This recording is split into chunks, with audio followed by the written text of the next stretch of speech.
Assalamualaikum. Nama saya Aisyah Munirah binti Abdul Rahman. Saya pelajar Diploma Pendidikan Awal Kanak-kanak semester 5 dari University College of Yayasan Pahang. University College of Yayasan Pahang ini terletak di Kuantan, Pahang. Saya berasal daripada Temerloh, Pahang.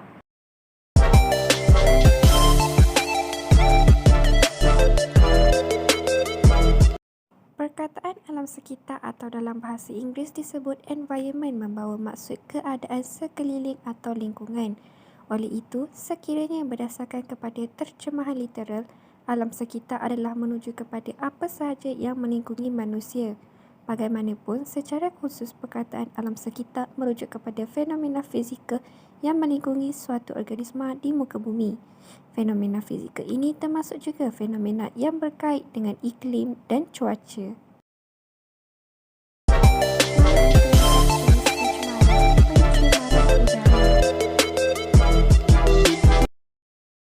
Faktor pencemaran udara. Perkembangan ekonomi dunia bergantung kepada industri-industri yang menghasilkan barang untuk dieksport atau untuk aktiviti perniagaan domestik. Namun, ini telah menambah buruk keadaan pencemaran dunia. Pelepasan nitrogen, sulfur dioksida, hidrokarbon dan karbon dioksida telah membawa kesan sampingan kepada kehidupan alam sekitar. Selain itu, bukan sahaja gas pencemar dilepaskan oleh industri, manakala habuk-habuk yang mampu mengakibatkan sesak nafas juga dilepaskan. Pembakaran terbuka sering berlaku di kawasan tapak pelupusan sampah, sisa pepejal di kawasan industri dan tapak pembinaan, sisa peladangan, sisa kebun serta pembakaran di hutan simpan. Akibatnya, partikel jelaga yang boleh diterbangkan ke jarak jauh oleh angin telah dihasilkan. Akhirnya, keadaan jerebu berlaku di sekeliling tempat. Keadaan tersebut akan menjadi lebih serius pada musim panas panjang kerana ia turut menyumbang kepada masalah jerebu yang mampu menjejaskan kesihatan awam.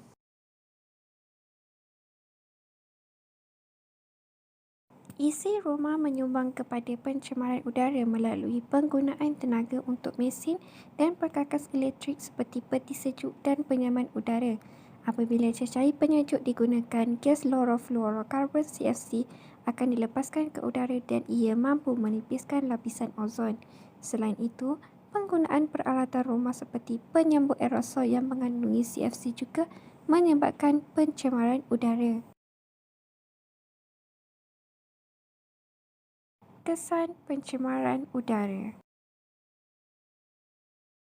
Kesan rumah hijau, kesan yang paling ketara dan sedang hangat diperbincangkan di seluruh negara pada masa kini adalah tentang kesan pemanasan global yang disebabkan oleh kesan rumah hijau. Kenaikan suhu bumi dan penipisan lapisan ozon juga menjadi punca kepada pemanasan global yang dapat dirasakan oleh dunia. Hujan asid ianya berlaku disebabkan oleh penggabungan gas sulfur dioksida dan nitrogen oksida dengan air hujan dan seterusnya menjadi asid sulfurik dan asid nitrik. Asid ini akan terkumpul di dalam awan dan bergerak ke tempat-tempat lain. Asid tersebut akan turun bersama-sama dengan hujan dan menimpa hidupan yang terdapat di dunia. Penipisan lapisan ozon. Pencemaran udara akan menyebabkan berlakunya pemanasan global akibat daripada penyusutan lapisan ozon yang melindungi bumi daripada sinaran terus cahaya matahari. Pendedahan secara terus kepada cahaya matahari boleh menyebabkan kanser kulit. Di samping itu, pancaran matahari yang terik juga akan menyebabkan berlakunya pencairan ais di bahagian kutub bumi. Cara mengatasi kesan pencemaran udara. Menghijaukan kawasan. Penanaman pokok seperti pokok buah-buahan di persekitaran taman perumahan dapat mengurangkan masalah peningkatan suhu. Selain itu, kandungan karbon dioksida dalam udara dapat dikurangkan dan meningkatkan kandungan gas oksigen melalui proses fotosintesisnya. Program Kita Semula. Udara yang tercemar akibat pembakaran terbuka yang dilakukan penduduk di sekitar taman perumahan boleh diatasi dengan menggalakkan mereka menjual barang-barang yang boleh dikita semula kepada peniaga barang terpakai. Sebagai contoh, surat khabar, majalah lama dan sebagainya. Memperkenalkan pendidikan alam sekitar. Pihak sekolah hendaklah memperkenalkan pendidikan alam sekitar kepada murid-murid sekolah. Pendidikan alam sekitar melibatkan pelbagai aspek yang menjurus ke arah pengekalan alam yang sejahtera. Satu kurikulum yang khusus perlu digubal agar pendedahan yang sistematik dapat dilaksanakan.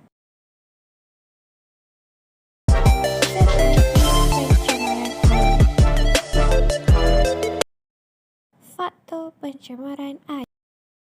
Logam berat seperti plumbum, merkuri, kuprum, arsenik dan kromium yang digunakan dalam penyalutan timah, penyaduran dan larutan penyalutan kromium boleh bertindak sebagai penghalang metabolik atau pernafasan dalam banyak organisma dan merencat atau memusnahkan enzim yang diperlukan untuk memproses kehidupan. Logam-logam berat ini mempengaruhi organisma pengurai bersama-sama kehidupan peringkat tinggi, maka penambahannya yang berlebihan ke dalam sistem akuatik boleh memusnahkan.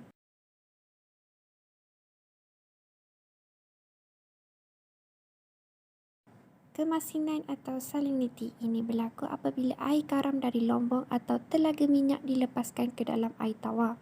Walaupun sesetengah organisma boleh bertoleransi terhadap kulat kepekatan garam tertentu, kebanyakannya akan musnah apabila air tawar bertukar menjadi payau. Kesan pencemaran air menjejaskan keindahan alam. Pencemaran air juga akan menyebabkan keindahan dunia pada masa kini terjejas. Pantai-pantai yang dipenuhi dengan sampah sarap menjengkelkan dan tidak indah untuk dipandang. Sampah sarap yang dibuang di laut menjadi punca hal tersebut berlaku. Keadaan air laut ataupun sungai yang berbau busuk akan mewujudkan keadaan yang tidak selesa kepada manusia dan juga hidupan lain. Banjir yang kerap berlaku disebabkan oleh tersumbatnya parit yang sepatutnya mengalirkan air ke laut ataupun sungai. Apabila sampah sarap menyumbatkan aliran air tersebut, banjir mudah berlaku dan menyebabkan persekitaran kotor apabila banjir tersebut berlaku. Kemusnahan hidup akuatik. Di Malaysia, aktiviti perindustrian, urbanisasi serta peladangan menyebabkan pencemaran logam berat, racun makhluk perosak, pencemaran organik serta peningkatan keledak dalam air. Ia merupakan pencemaran utama yang memusnahkan kehidupan akuatik. Laluan utama pencemaran dari darat ke lautan adalah melalui sungai. Cara mengatasi kesan pencemaran air.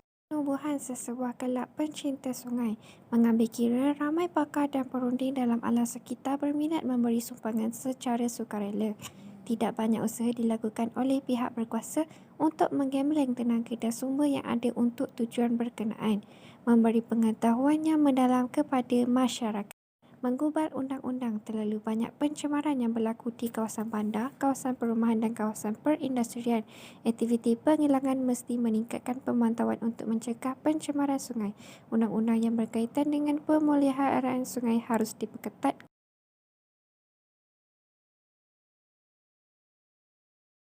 Mewajibkan sistem pembentungan air buangan. Melalui sistem tersebut, air akan dirawat mengikut piawaian yang telah ditetapkan oleh Jabatan Alam Sekitar sebelum disalurkan ke dalam sungai. Mengenakan hukuman penjara dan menanggung kos pembersihan dan pemeliharaan sungai tersebut. Mengadakan langkah bersepadu untuk membanteras aktiviti yang mencemarkan sungai.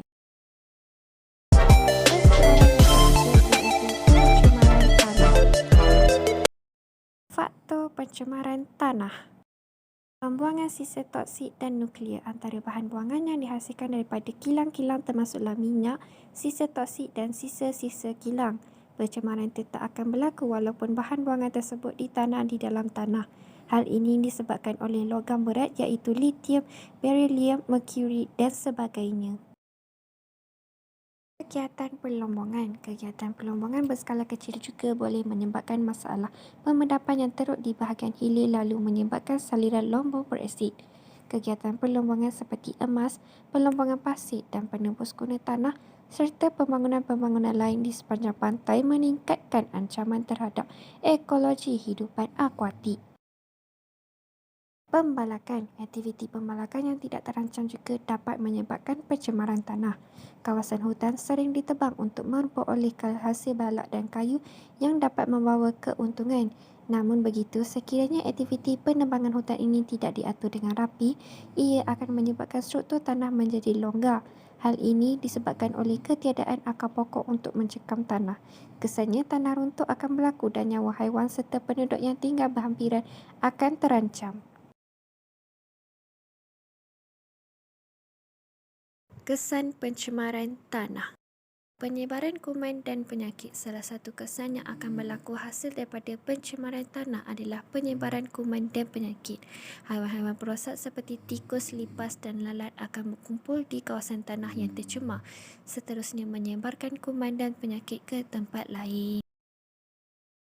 Kualiti tanah merudum. Apabila terjadinya pencemaran tanah, sudah tentu akan terjadinya penurunan kualiti tanah atau kerosakan tanah. Sisa-sisa industri dan hasil tumpahan daripada kilang atau kenderaan motor akan menjadikan tanah rosak dan kualitinya merudum. Tanah yang rendah kualiti menyebabkan tumbuh-tumbuhan atau sayur-sayuran yang ditanam tidak dapat hidup dengan baik dan kurang subur. Berlaku hakisan tanah. Hakisan tanah merupakan suatu kejadian yang sering berlaku di seluruh negara. Antara aktiviti manusia yang dapat mengakibatkan hakisan tanah adalah penggondolan bukit dan pembalakan yang menyebabkan tiada akar tumbuhan yang dapat mencekam tanah daripada runtuh. Cara mengatasi kesan pencemaran tanah. Pendidikan alam sekitar. Pendidikan alam sekitar merupakan salah satu kaedah yang dapat dilaksanakan untuk mengatasi masalah pencemaran tanah. Ia dapat membentuk sikap positif dalam diri dan menjadikan seseorang itu lebih memahami perihal pencemaran alam sekitar. Kempen kesedaran. Kempen kesedaran merupakan salah satu inisiatif yang dapat diambil bagi mengurangkan masalah pencemaran alam sekitar. Antara kempen-kempen alam sekitar yang boleh dilaksanakan adalah kempen Cintailah Sungai Kita, Kitar Semula dan Sahabat Alam. Peranan media massa. Media massa memainkan peranan penting dalam menangani isu pencemaran tanah. Umum mengetahui bahawa pada era serba moden ini, media massa mudah untuk mempengaruhi dan membentuk cara pemikiran pengguna. Dengan itu, masyarakat akan lebih berhati-hati dalam menangani masalah pencemaran.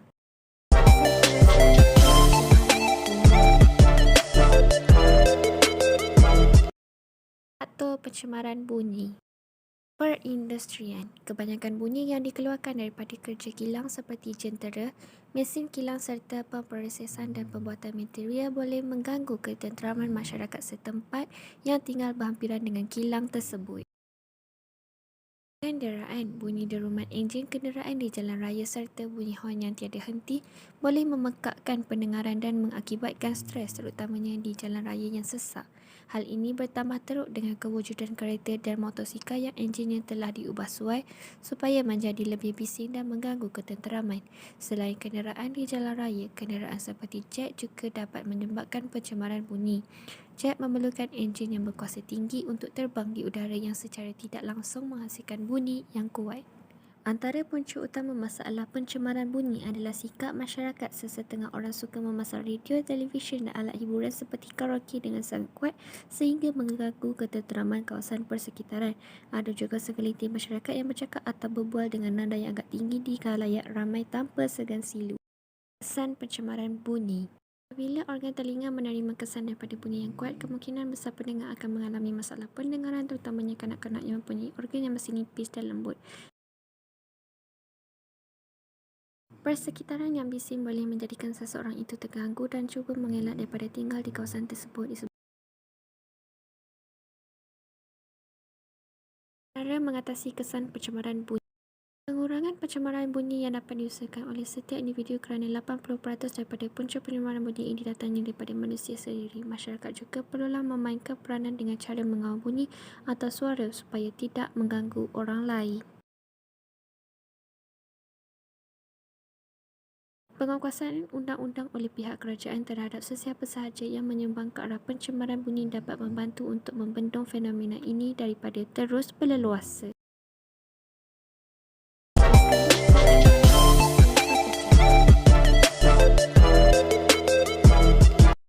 Faktor pencemaran sisa pepejal. Proses urbanisasi dan perindustrian yang sesat. Apabila suatu proses urbanisasi itu berlaku, jumlah penduduk yang menghuni sesuatu tempat juga bertambah. Penambahan populasi penduduk dan digabungkan dengan pertumbuhan besar penduduk di kawasan bandar telah meningkatkan penghasilan sisa pepejal dan perubahan dalam komposisi sisa. Sikap masyarakat. Gaya hidup masyarakat yang kurang mesra alam juga menyumbang kepada faktor pencemaran sisa pepejal. Kebanyakan masyarakat kurang peka dan prihatin terhadap isu pencemaran. Mereka sudah terbiasa dengan sikap dan tabiat tidak indah dalam pembuangan sampah merata-rata dan amalan kita semula. Tambahan lagi, majoriti masyarakat kurang pengetahuan tentang pengurusan sisa pepejal.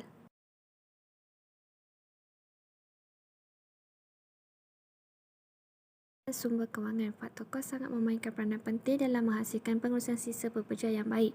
Kualiti perkhidmatan yang disediakan kepada masyarakat sukar untuk ditingkatkan apabila mengalami keterbatasan modal, tenaga kerja, operasi dan kenderaan serta kekurangan peralatan. Pencemaran sisa pepejal. Longgokan dan sisa pepejal yang tidak terurus di tapak pelebusan akan menghasilkan air lelehan. Air lelehan ini akan mengalir ke sungai yang berhampiran khususnya melalui air bawah tanah. Akibatnya sumber air akan tercemar. Lebihan sisa pepejal juga kebiasaannya terpaksa dibakar di kawasan perumahan. Hasil dari pembakaran terbuka itu akan menyebabkan pencemaran udara. Sistem saliran seperti longkang yang dipenuhi dengan sampah sarap serta perangkap sampah yang tidak diselenggara menyekat aliran air dan menyebabkan air bertakung. Hal ini akan membawa kepada fenomena banjir. Pencemaran sisa pepejal akan menyebabkan penyebaran penyakit sisa pepejal yang tidak terurus menarik perhatian vektor pembawa penyakit seperti haiwan dan serangga. Ia menjadi tempat atau kawasan pembiakan serangga dan haiwan pembawa penyakit ini seperti nyamuk Aedes, tikus dan lipas. Akibatnya, penyakit dan virus seperti denggi, leptospirosis, salmonella dan sebagainya boleh tersebar.